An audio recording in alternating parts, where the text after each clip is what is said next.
Recognize there's so much beauty in those dips, in those hardships, because then the ease comes, then the happiness comes, the fulfillment comes, and you feel it so much more, and you have so much more appreciation and gratitude for the highs of your life.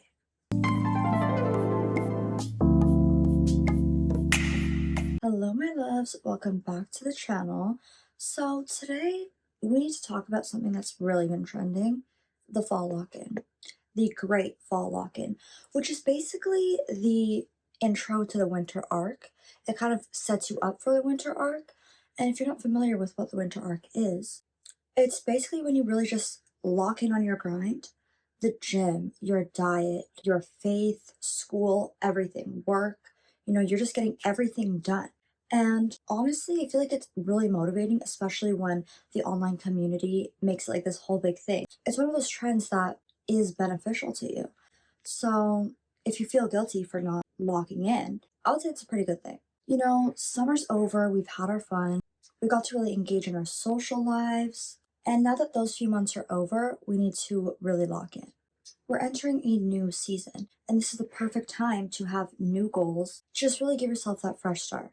And sometimes having a fresh start is really what motivates us to get into a better routine. So first, let's talk about the tone of the season. While a lot of people online are very into the hustle culture and just grind, grind, grind, I feel like personally, at least, I fall into just wanting to grind, grind, grind. Like, let's get it, Zara. Let's achieve these goals. Let's just have a busy day. But busy isn't always productive. And if you're not recognizing things that are going to lead you to burnout, then all the hard work is not productive because you're just going to be burnt out in the end. And it's kind of like you do all these good things and then you just crash. And we don't want that crash. So how are we going to prevent that crash? We're going to slow down. We're going to be in tune with ourselves. Just from my personal experience over this past month, September came, summer was over, school, university started, and I just felt like I'm going through my life and everything's just happening. I don't have time to feel my emotions. I barely have time to breathe. I don't have time for myself. But that's why it's so important to just take a minute, pause, reflect, and be in tune with yourself. Because I started to realize I actually don't know what's going on. Like, I feel confused internally. And I literally felt like I could not feel my emotions. I didn't have time to think, to feel, and to just like work through those little thoughts that were coming into my mind. And it made me feel very detached from myself and detached from my emotional and feminine self. So that's why I made it a point to pull out that journal. I know I talk about this all the time, but pulling out the journal has helped me so much during this lock-in, during this grind. When I don't have a day off for 2 weeks, I need to make sure that I'm emotionally regulated, that I'm not getting super stressed out, that I'm not leading myself to burnout, because it's happened in the past. Last semester, around this time, is when I started to feel really burnt out with school, with work, with my family responsibilities, and that's just not something that I want to feel again. And I feel like taking time for my emotions throughout this new season has already helped me to get a lot farther than I did get last year. And so that's just one thing to be proud of. If you guys feel similarly, if something like that has happened to you, where for me it happened last year, I just got super burnt out and I felt like I couldn't do well in school, in work, in my personal life, with my family, because all of it was just so overwhelming on my plate. Then I really suggest you just get in tune with your emotions and your inner self, because working through my inner problems and my inner beliefs and just the core of myself has helped me to stay grounded throughout this lock-in. And guys, I'm telling you, I'm locked in. Not on everything. I feel like there's so many things that I'm still lacking. I am nowhere near perfect, but I've just been no day off. On my days off, you know what I'm doing? I'm studying. I'm working on my personal brand, primarily just dedicating time to being productive. But somewhere that I've been lacking is the gym. Like, my routine for the gym has been so bad. It's not where I want it to be. But what I want today's conversation to guide you to is the belief that rest during a season of work is okay. It's okay to rest. And hence why we're really comfy today in my bed, cozy, because I want to show you that being productive and locking in does include rest. It does include giving yourself a break. It does include holding yourself during these emotional times. It does not mean that you're just going to turn off your emotions and become Batman and grind out, okay? Because that's going to lead you to burnout. And we don't want to be burnt out. We want longevity and we want consistency, right? That's why I just want to share with you a different perspective on the lock-in, okay? I wrote down a little bit of what I want the tone of the season to be. So the tone of the season is that we want to control our cortisol. We don't want to spike our cortisol. We don't want to grind without listening to our body and our mind. We want to be in tune with it. That's when the suppression happens. That's when the emotional breakdowns happen. We don't want to crash out mid-lock-in, right? Like, some of you are crashing out, and I know it. And I crash out too, but we need to really ground ourselves. We need to touch grass. So while I want my season to be productive, I want to achieve my goals, I want to work hard, and I want to feel accomplished, I don't want to feel stressed. I don't want to feel anxiety. And I don't want to feel like I'm just running and running and running. I don't want it to be a season of stress and worry like it has been in the past. And I think as somebody who does worry about a lot of things and who plans out things extremely to defeat the worry, which, by the way, I actually learned that's a trauma response in my psychological disorders class. If you overplan, it's a defense mechanism. And I'm guilty of it, guys. So let me just get vulnerable really quickly. I'm guilty of it. And that's why it's important to just detach sometimes. Not detach from your emotions, but just detach from the ideas that you expect of yourself and the standards that you set for yourself. If you're just working hard and you're not worrying about the outcome, you're just going that 1% every day, that's really what counts. Something that I find we forget is that worrying doesn't actually change the outcome. You know, why do we worry? Do we think that worrying is going to change what we're worrying about? Do we think it's going to change that outcome that we're so stressed about manifesting? Well, I think worrying, if anything, it might just manifest that negative outcome that you're worried about. So worrying is unproductive. It's not helping you. It's just feeding that anxiety. Well, let's understand that deadlines, they are good for some structure, but you have to detach from them, detach from a specific plan. Another thing that comes with detaching from the plan, from that extremely detailed dream, which I think you should have an extremely detailed dream just for the sake of knowing what you want and being able to take the steps to what you want. But it kind of helps you, once you detach, it helps you to enjoy your journey. I'm just really enjoying my journey. I'm enjoying the hard work. I'm enjoying the sleepless nights, guys. It's been a lot of sleepless nights, which is not good. And I know I need to fix that, but I'm enjoying the hard work. And I think you can enjoy your journey as well once you start to detach. After the summer that I had, with my personal affairs, I recognize that sometimes you just have to realign and readjust with whatever circumstance you're given. And that doesn't mean you're not going to get to where you want to get. It just means you're maybe learning something along the way through your mistakes or through your hardships. And it's pretty beneficial, although in the moment we feel it's a setback. You guys have to recognize there's so much beauty in those dips, in those hardships, because then the ease comes, then the happiness comes, the fulfillment comes, and you feel it so much more, and you have so much more appreciation and gratitude for the highs of your life. Now, let's talk about what your ideal self doesn't look like in this new season. Now, when it comes to goal setting, everybody talks about writing down what you want to accomplish, writing down the goal and then the steps you need to take to get there. That's pretty much how it goes. That's what everyone recommends at the beginning of the year and just in general if you want to accomplish something. But what they don't tell you is that you need to be writing down what you don't want to do and what's going to set you farther from reaching that goal. Because then how are you going to recognize when you're falling back and when you're actually moving farther away from your goal and what steps are going to take you farther away from that goal? Because if you're just looking at the things that you need to do to get there, if you're facing stress and burnout and you're not able to reach those things, you might fall into the other list of things that you shouldn't be doing. And if you haven't listed those things out, you may not be able to recognize that you're drifting far away.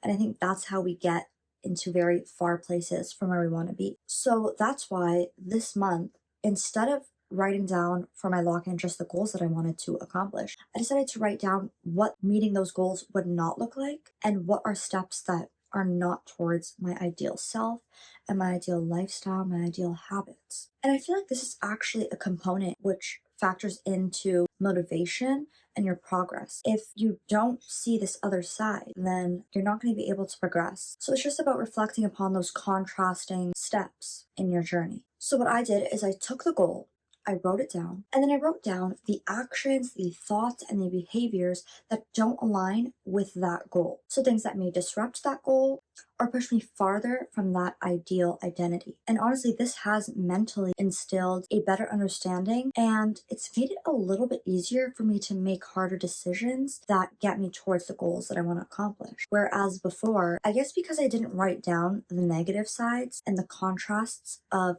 the steps to attain that goal, it just caused me to kind of fall into this very casual view of, oh, if I do this one time, it's not that big of a deal. If I don't do this one time, whatever, it's just like one time. It's just casual. Like, other people do this, so it's okay. Other people do this and they're still this good of a person, or they still identify with this goal, even though they do these contrasting things. But I don't want to be like everyone, and I don't want to have that cognitive dissonance, that internal discomfort, because I feel like I'm not reaching the expectations, because my actions and behaviors and thoughts are not reaching my expectation. And I do feel that cognitive dissonance. I feel that discomfort, and you're going to feel that discomfort as well if you don't acknowledge the contrasting negative thoughts, beliefs, and actions from the ones that you need to take to attain your goal. So I just want you to keep that in mind, because this is something nobody really talks about. Everyone's just talking about set the goal, set the steps, reach the goal. But it's not that simple. And all of us are proof that it's not that simple, because all of us fall back into our mediocre routine, or our old routines, our routines that don't include the habits that we want. So far, we've talked about the emotional understanding, taking time for your emotions, slowing down, and we've spoken about the contrasting steps in goal attainment. Now, the next thing that I want to get into for the lock-in is the concept of planning. Now, there's this quote that you've probably heard, and it is, if you fail to plan, you're planning to fail.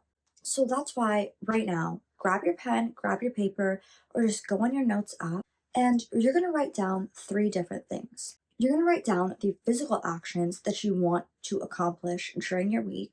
You're going to write down your spiritual shortcomings, and you're going to write down your mental blocks, because these 3 aspects, in my opinion, are what shape my lifestyle, my routine, my beliefs, and they are the contributing factors to my goals. And something that helps me to stay focused on my goals while still maintaining a balance and contributing to my social life is having productive hangouts with my friends.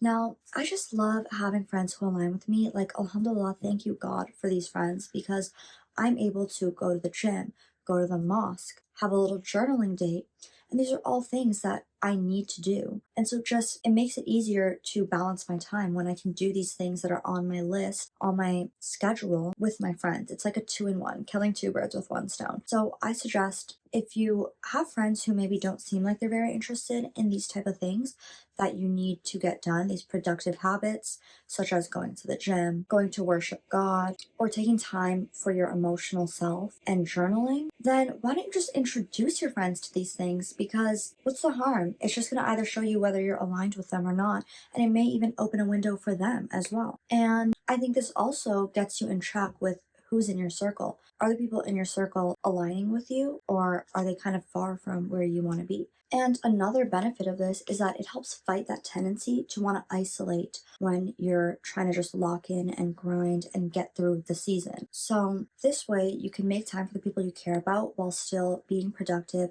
and checking things off your to-do list. Now, another thing that me personally, I've been feeling during this new season and transitionary period of having so many things in my schedule, working, going to university, and just having enough time for myself and my family, is that I've been feeling a lot of contrasting beliefs. So playing in again on those contrasting points is even just within myself, sometimes I feel very strong, sometimes I feel very weak. So it's like both my strongest points and my weakest points are shining. And with this rise of contrasting feelings within myself, I recognize that it's really important to accept both sides, to accept both the good and the bad, to accept the feelings of defeat and weakness, and to accept that I feel really good sometimes. because we're human. And so, again, as I said earlier, the tone of this lock in is defying your biases and your core beliefs that are telling you you can't rest, that are telling you you have to be strong all the time, because they are just going to lead you to burnout. And again, tying into something that I learned in this semester, I have this class that I mentioned earlier called psychological disorders. Something that we learned was we actually have biases within ourselves that cause us to create a whole identity for ourselves and to only view life through that identity. So if you have an identity of shame, you're only going to view things that contribute and that feed that identity that you've made for yourself. If you feel like a sad person, you're only going to accept things that tell you you are a sad person. If you feel you are, and I'm just giving very general examples, obviously these go very detailed and into different topics, but just like a very broad example. If you label yourself as like a depressed person or as a jealous person, you're only going to accept beliefs that confirm that bias identity of yourself. So that's why during this season, you need to really recognize what feelings are coming up and what identities and what biases your core beliefs are pushing into your mind. So I just want to really push the point that you don't have to be perfect. Being locked in does not mean you're having a perfect life, a perfect mind, and a perfect routine. And I feel like the beauty of being human is that we aren't all robotic. You know, we have feelings and we have those ups and downs. We aren't just a steady person and a steady emotion all the time. And also, additionally, to just tap into that duality of emotions, the duality of your goals and your actions and your beliefs. You need to feel these contradictions without shame and without feeling like you're losing yourself, without feeling like you're going back on your goals, because you're not. It's okay to rest and to feel and to have the lows, because you just need to use that and continue. Don't give up, okay? This season is not a season where you give up. It's where you allow yourself to rest to prevent yourself from burnout. It's where you feel your emotions fully. It's where you don't shame yourself for the things that you're feeling, for the setbacks, because you are that girl and you're going to accomplish everything that you want to. So it's time for you to be selfish. And I don't mean selfish in the way that you're just rude to everybody, but in a way that you choose things for your growth. You choose the environments that you need to fuel your growth. You choose the relationships that you need to fuel your growth. And you choose any aspect that you feel is good for you, you're going to choose that for yourself. You're not going to continue in these same rooms. You're not going to continue with these same conversations. You're going to make that change. And even just mentally, you're not going to keep thinking about certain people. You're going to detach. You're going to accept what's meant to come to you in this new season. Because remember, you need to let it go so that something else can flow. So forget about that old situationship. Forget about the guy that's not texting you back. Forget about what other people are saying about you. Forget about that person who is just leading you into bad habits, and just lock in and choose yourself. I know it's not easy to choose yourself, okay? As a person who has done so much for others and yet still been painted as a selfish person, I understand how hard it can be to choose yourself and to make decisions that are good for your growth, to live with boundaries, but it's so worth it. Just from this year, these past few months, living with my boundaries, to get myself out of my comfort zone, I felt such a trajectory shift in my life. And I want this for you too. So you need to choose yourself over your temporary desires. Choose yourself over your ego. Choose yourself over your unconscious biases. Choose yourself over your emotions. And choose yourself over your comfort zone. And in case no one has told you yet, I'm proud of you, because I know you're working hard. I know you're trying your best. You're giving it your all and you feel like it's not good enough. But I see you. God sees you. And just give yourself this fuel, okay? You're going to get it. And we still have so many months. Change can be seen in a week. Change can be seen in 3 weeks. Change can be seen in 3 months. And how many months do we have left until the next year, until 2026? Half of October, November, and December. 2.5 months. And we can change our lives in that time. If you look back to January, what happened since January? Who were you in January? And who are you now? What were you experiencing in January? And what have you experienced up until that point? It's crazy. Time, the way it goes by is just crazy. You might feel like 2 months is a little time. You might feel like 2 months is a lot of time. But it's enough time. Enough time for you to change. Enough time for you to spin back and to get those goals checked off. enough time to work on that inner self and those core beliefs and those identities that are very biased, that are shaming yourself, you're working through all of that and you're getting to that next step. So, with that being said, I love you, I care about you, and I'm proud of you. And I see how hard you're working, and I know you feel like it's not good enough, but just use that as fuel and work. Work and rest, and work and rest, and do it as many times as you need to do it. Because I'm going to see you guys next year, and we're going to be glowing, we're going to be living our best lives. And live your best life right now, too. Don't forget that. Romanticize your life, romanticize the journey. If you made it to the end of this video, drop a little yin yang symbol because this video was about a lot of contrasting things. So I feel like that's a good little connection. And I have some exciting more content coming soon. I'm sorry I was gone for so long, guys. Like I said, I was locked in, working school every day, but I still wanted to make time for my lovely sisterhood. Yeah, I'm gonna keep trying to make time for my sisterhood. I love you guys, and please don't forget to like, comment, and subscribe so that I know you want to keep seeing more content. With that being said, thank you so much for tuning in to today's episode. Bye!